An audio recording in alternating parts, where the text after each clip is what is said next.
जय हिंद साथी। उमर अंसारी के जेल जाने के बाद कौन होगा मऊ विधानसभा में होने वाले उपचुनाव में समाजवादी पार्टी का तेज तर्रार प्रत्याशी? क्या वो प्रत्याशी महिला होगी या प्रत्याशी कोई पुरुष होगा? आज हम जानेंगे इस वीडियो में। ये वीडियो अगर आप यूट्यूब पर देख रहे हो तो चैनल को सब्सक्राइब कर लो, फेसबुक पर देख रहे हो तो चैनल को फॉलो कर लो साथियों। अब यहाँ पर आप देख सकते हो उमर अंसारी के जेल जाने के बाद कौन बन सकता है मऊ उपचुनाव में सपा का प्रत्याशी।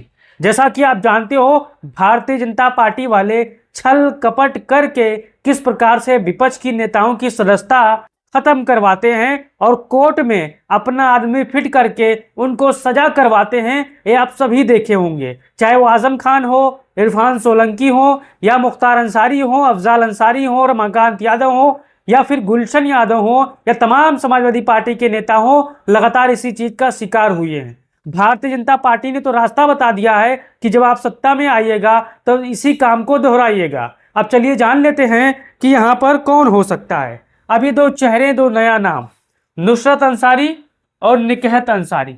ये दो अंसारी परिवार की बेटियां हैं, बहुएं हैं।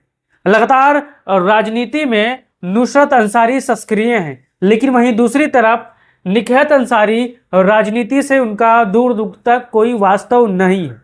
लेकिन अब खबर यह है कि समाजवादी पार्टी उमर अंसारी को जो कि प्रत्याशी बनाना चाहती थी मऊ उपचुनाव को लेकर, भारतीय जनता पार्टी को भनक लगी, फौरन उन पर फर्जी केस डाल दिया और उनको यहां पर जेल भेजने का काम किया ताकि मऊ से उमर अंसारी चुनाव न लड़ पाए, विधायक न बन पाए। क्योंकि भारतीय जनता पार्टी ये विधानसभा सीट सपने में भी नहीं जीत पाई है आज 30 सालों से।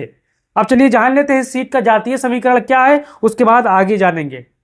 मुस्लिम मतदाता लगभग 1,70,000 है, अनुसूचित जातियां लगभग 90,000 हैं, यादव यहाँ पर 45,000 हैं, राजभर 45,000 हैं, चौहान नुनिया यहाँ पर कुल मिला के 40,000 हैं। ये जो डाटा है पुराना डाटा है, इस चीज को आपको ध्यान देना है। यहाँ पर मुस्लिम मतदाता की संख्या लगभग 2 लाख के आसपास हो गई है, अनुसूचित जाति की आबादी लगभग 1,10,000 के आसपास है, यादव लगभग 55 से 60,000 के बीच में आ चुका है, राजभर लगभग 55-60,000 के बीच आ चुका है और नुनिया चौहान लगभग 40 से ऊपर यानी 50 और 55 के बीच में आ चुका है साथियों। इस चीज को आपको माइंड में रखना है और ध्यान में देना है। अब आपको बताना है नुसरत अंसारी अपने पिता अफजाल अंसारी के विधानसभा चुनाव हो, लोकसभा चुनाव हो, यहाँ काफी मेहनत की है और उनको पता है कि राजनीति में क्या करना चाहिए, क्या नहीं करना चाहिए, कैसे वोट मांगना चाहिए, कैसे नहीं मांगना चाहिए। अब वही दूसरी तरफ जो नुसरत अंसारी हैं, जो राजनीति में इनका कोई पकड़ नहीं है, अब्बास अंसारी की पत्नी है, लेकिन अब खबर इन दोनों के बीचों में से है साथियों।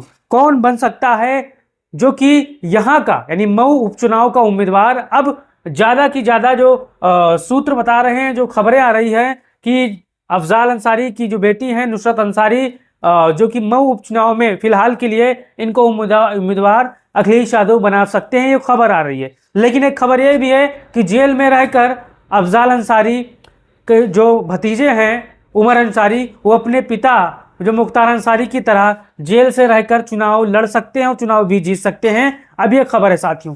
लेकिन अब नुसरत अंसारी को यहाँ से हम निकाल दीजिए, क्योंकि अब राजनीति में जो सक्रिय भूमिका है वो यहाँ पर नुसरत अंसारी की है। निकहत अंसारी एक बहू है जो कि अभी इनका राजनीति में कोई वास्ता नहीं है, राजनीति की ABCD इनको नहीं आती है, घरेलू महिलाएं हैं। लेकिन अब वहीं पर नुसरत अंसारी को अगर देखा जाए तो राजनीतिक जो पंडित हैं उनका मानना है कि अगर नुसरत अंसारी को अखिलेश यादव जी मौका देते हैं तो बेहतर इकरा हसन बन सकती हैं। इकरा हसन के नक्शे कदम पर चलने वाली नुसरत अंसारी उत्तर प्रदेश नहीं देश विदेश में अपना नाम रोशन करती हैं। आप सभी जानते हो इकरा हसन कैसी हैं, क्योंकि जब वो बोलना शुरू कर देती हैं तो चाहे बच हो विपक्ष के नेता हो चुप हो जाते हैं। अब आपको अपना राय देना और बताना है कि आपको सबसे बढ़िया प्रत्याशी कौन लगता है। अब नुसरत अंसारी जो अनुभव है, क्योंकि अपने पिता अपने भाई अब्बास अंसारी के लिए हमेशा सड़कों पर उतरी, वोट मांगी, जनसंपर्क किया, और यहाँ पर निकहत अंसारी है जो ये बहू है, ये एक घरेलू महिला है साथियों। अब आपको अपना राय देना है इन दोनों में से आपको सबसे बढ़िया प्रत्याशी कौन लगा। अनुभव नुसरत अंसारी के साथ है, सूत्र भी नुसरत अंसारी के साथ है और जो आने वाला समय होगा वो नुसरत अंसारी का होगा। आप अपना राय दीजिए और बताइए कि इनमें से सबसे बेहतर प्रत्याशी कौन हो सकता है। आपका क्या राय है? जय हिंद साथियों।